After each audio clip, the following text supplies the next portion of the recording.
Hyakki Yagyo, also known as Monster Parade, is a Japanese folklore legend. Hyakki Yagyo refers to a night each year when various kinds of yokai, fairies, ghosts, and other supernatural beings gather together, forming a massive procession that travels between villages and cities.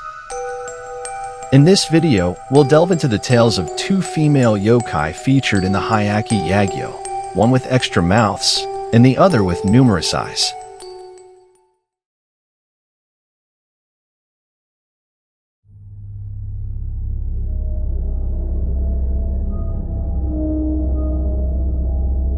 The Futakuchi Onna, a yokai featured in Japanese folklore, is depicted as a woman with two mouths. In addition to the regular mouth, the second mouth is said to be located either on the top of the head or near the back of the neck according to various legends. The second mouth is larger than the normal one and can consume several times the amount of food.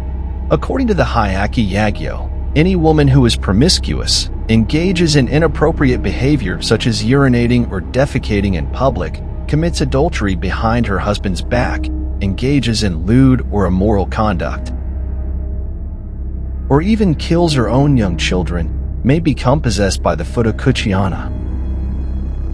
Once possessed, an additional mouth will grow on the back of the neck of the woman, which constantly demands food.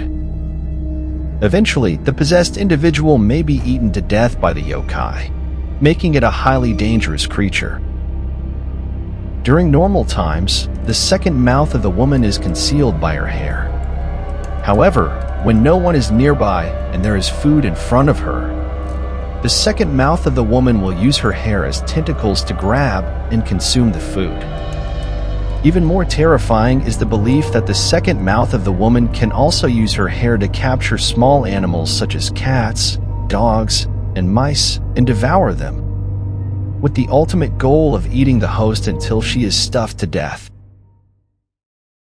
One of the most famous versions of the Futakuchi Onna legend originates from Fukushima Prefecture. The story unfolds in a small rural village where a stingy miser lived. Unable to bear the expense of feeding a family, the miser lived alone. One day, the miser encountered a woman who never seemed to eat anything, and he promptly decided to marry her. He was delighted with her, believing she was a diligent worker who never needed food.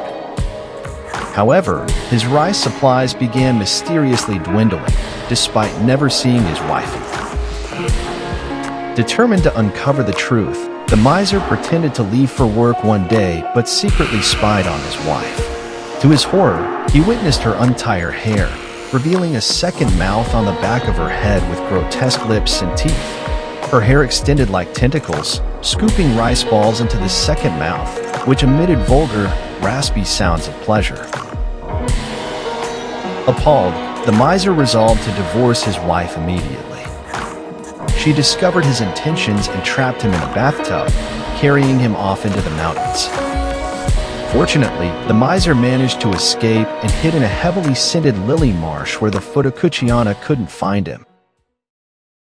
In the Edo period collection of strange tales, Ihan Hyakki Monogatari, there's an alternate interpretation of the Futakuchi Onna legend. In the region known as Shimizu, present-day Chiba Prefecture, there lived a man who remarried after his wife passed away, and they had a daughter together.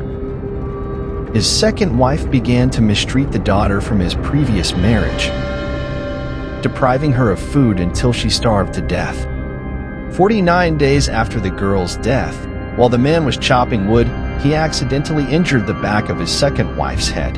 Though it bled profusely, it did not endanger her life. After the wound healed, it formed into the shape of a human mouth, with parts of her skull protruding to resemble teeth, and some of the flesh on her head transforming into a tongue.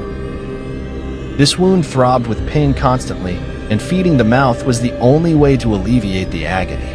As the mouth's appetite grew, if the woman didn't feed it, the mouth would control her hair like tentacles to feed itself. Eventually, the woman was consumed to death by the mouth, which uttered a single sentence upon her demise: "This is retribution for killing the daughter of my former wife." The folktale of the Futakuchi Onna serves as a cautionary tale for miserly and abusive husbands. And the story of a man withholding food from his wife to save resources is often recounted by elders as a cautionary tale or even a humorous anecdote for children.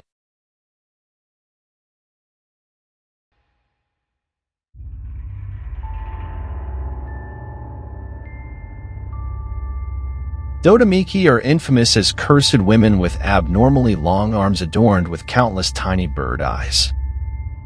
Legend has it that they were once human girls who developed a habit of stealing money. As punishment for their wicked deeds, hundreds of tiny bird eyeballs sprouted from their arms, transforming them into yokai. The elongated arms of a Dodomeki symbolize the Japanese belief that individuals with long arms are inclined to steal. The bird eyes that cover the Dodomeki's arms are reminiscent of the Japanese dosen, a copper coin with a hole in the center commonly referred to as kamoku or bird eyes. It's said that a Dodomeki is considered to have stolen nearly 100 times, and the presence of 100 bird eyes on her body serves as proof of this. Legend has it that there was a nobleman named Hidesado who had recently been appointed as the Kikushi of Shimizuke province for his bravery in quelling a rebellion. One day, while hunting in his newly acquired countryside, Hidesado was approached by an old man who warned him of sightings of a yokai at the horse graveyard. Taking heed of the warning, Hidesado armed himself with his bow and arrow and set out to investigate. Upon reaching the horse graveyard and waiting until nightfall, Hidesado encountered an enormous yokai devouring horse carcasses voraciously. This yokai stood over 10 feet tall, possessed sharp, spiked hair, and was covered in glowing eyes all over its body, the Dodomeki. With precision, Hidesado aimed his arrow at the brightest glowing eyeball and let it fly.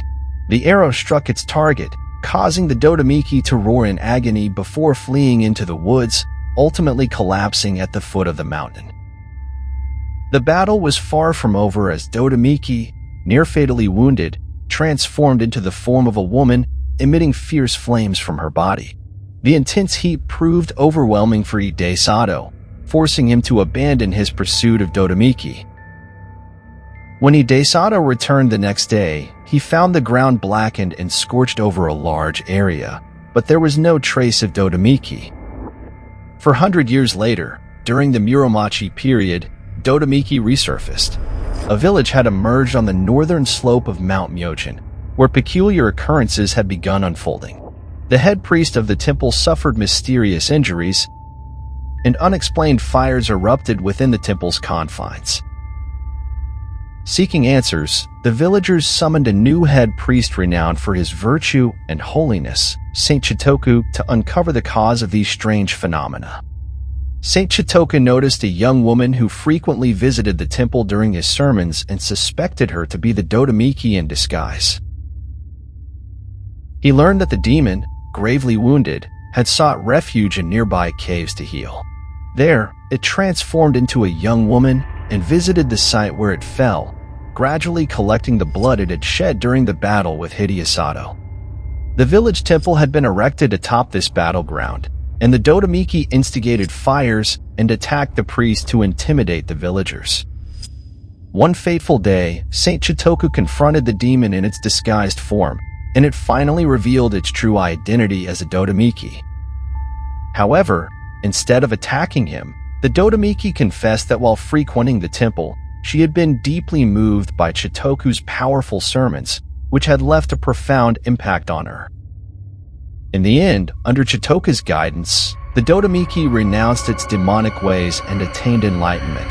As a result, there is a famous road known as the Dodomeki Pass on the western side of Mount Myojin in Utsunomiya City, and many place names in the area are associated with the Dodomeki legend.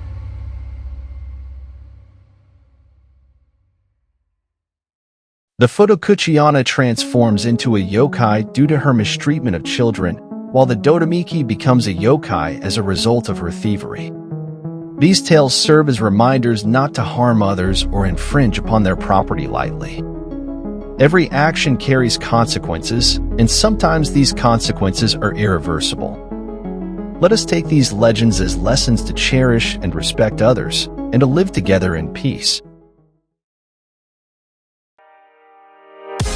If you enjoy my channel, please help by hitting the subscribe button and turning on the notification bell so you won't miss my upcoming videos.